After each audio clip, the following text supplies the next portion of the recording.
Hello, my name is Ioan Daniel Malinov, and this is my submission video to KaiPlay 2020's doctoral consortium titled Characterizing the Benefits of Multimodal Play in Virtual Reality. I am currently finishing my first year in a 3-year PhD program at the University of Southampton. My PhD is, as the title might suggest, about multimodality in VR. In other words, ways of introducing a second player to a single-player VR game without a head-mounted display. I think as VR is becoming more mainstream and more people start using it, we need to know how outside viewers can be included in the experience, because right now, in most cases, people in the same room either just watch the VR player or participate in the game through a controller, such as the Playroom VR, or verbally, such as the way Keep Talking and Nobody Explodes has a bomb diffuser, who only sees a manual, and the VR player who is with the bomb and has to defuse it.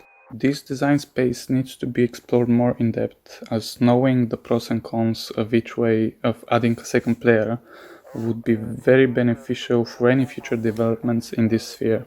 This is where my research comes in.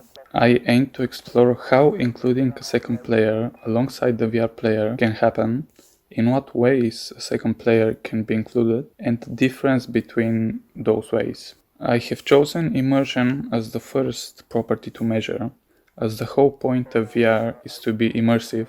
So if including a second player through a phone, for example, is better than a PC, then that would be the preferred way to go when an increase in immersion with co-located play is wanted. Similarly, I'm using co-presence as the second property I'm measuring to make sure that neither of the ways detract from this feeling of being together with another person. This is important because in a social setting like this game, it is desirable to have that feeling, as it can increase enjoyment, shown by a few studies in the past. What I have done in my first year is create the game Stuck in Space, seen in the background, which I used to conduct a user study exploring the difference in immersion and co-presence for both players, the VR player and the non-VR player. There are two versions for the second player, a PC version, which is the baseline used in the industry, and a tracked phone that acts as a window into the virtual world.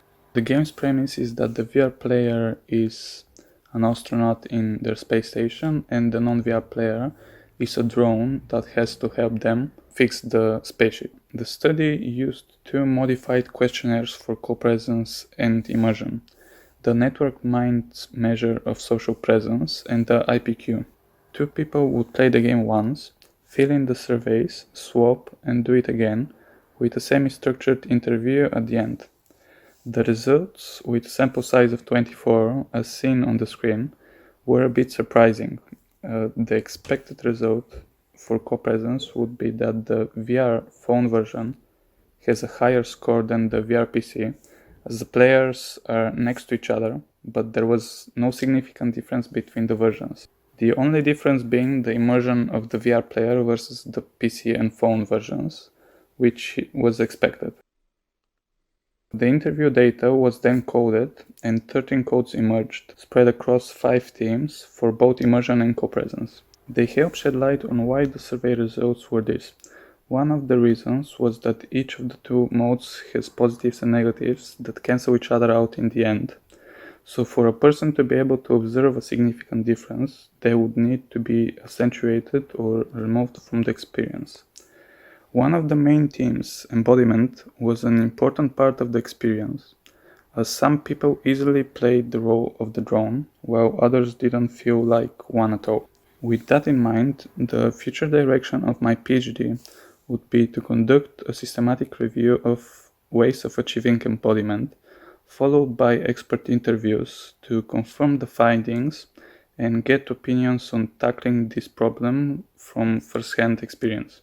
After that, I would create a game with a list of ways of achieving embodiment in mind and test whether they increase embodiment in the different players, which would lead to an increase of co-presence and immersion.